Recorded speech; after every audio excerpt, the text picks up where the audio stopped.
What's going on, guys? Prime versus Prime back today with an overview look at the Titans Return Trypticon.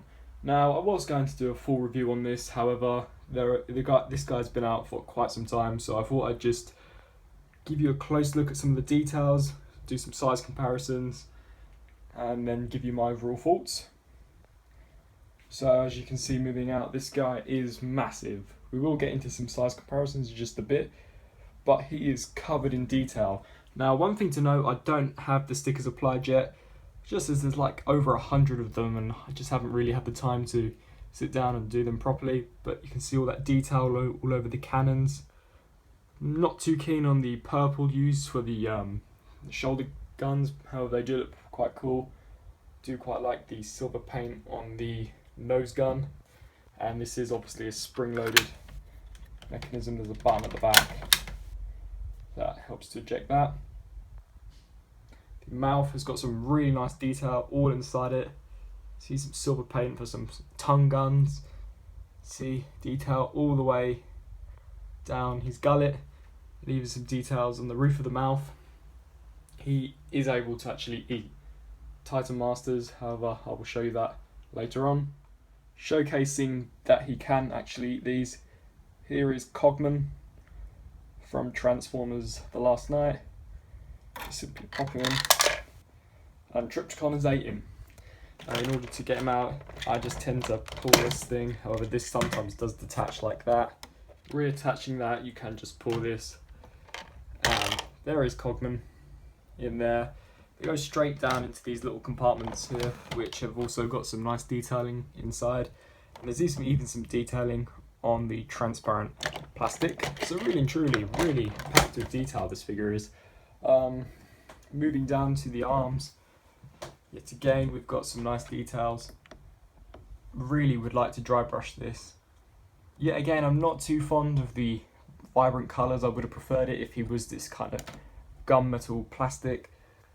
The spine is really well done.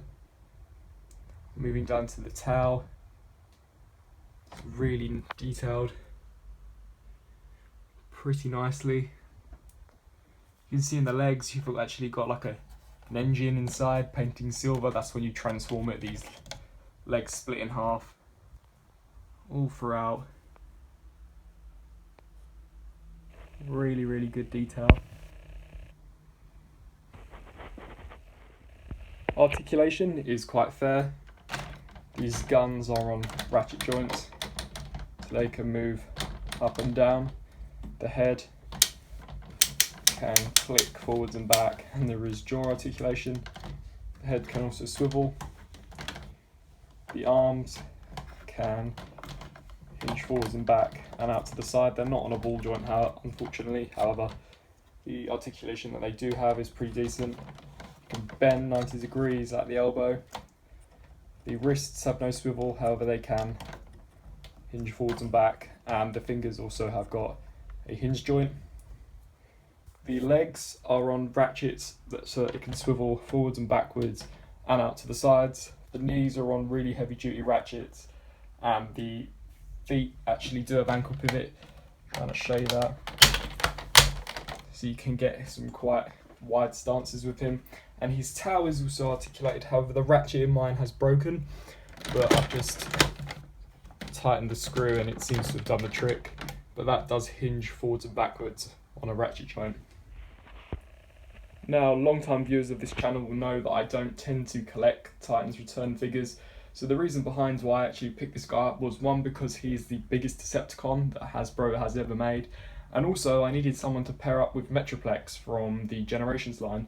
So bringing Metroplex in, we can see that they are massive pieces. Metroplex is definitely a lot taller than Trypticon, however I don't think the scaling is too bad, especially if you get this guy posed. Get him in kind of a crouching position, make him look like he's about to punch him.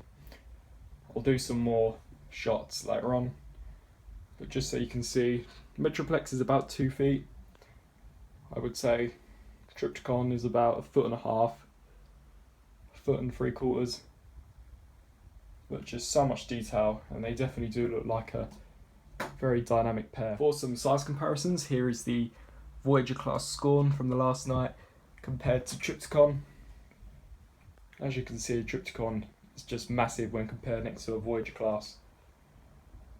Here is Trypticon next to Masterpiece Optimus Prime from the movie.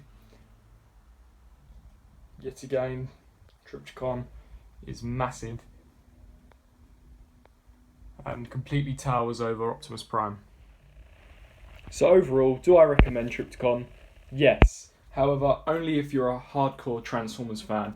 This guy retails for £150 in the UK, which is quite a lot considering that he has no electronics whatsoever. Metroplex, I believe, was about £200. He's 2 foot tall and he does have electronics in him. So personally, I do think that Metroplex was worth it. Trypticon, on the other hand, I don't. I do think that this guy should retail between 80 to 100. But if you're just looking for a good display piece and a definitive Trypticon in your collection, then this is definitely the one to get. Thanks for watching.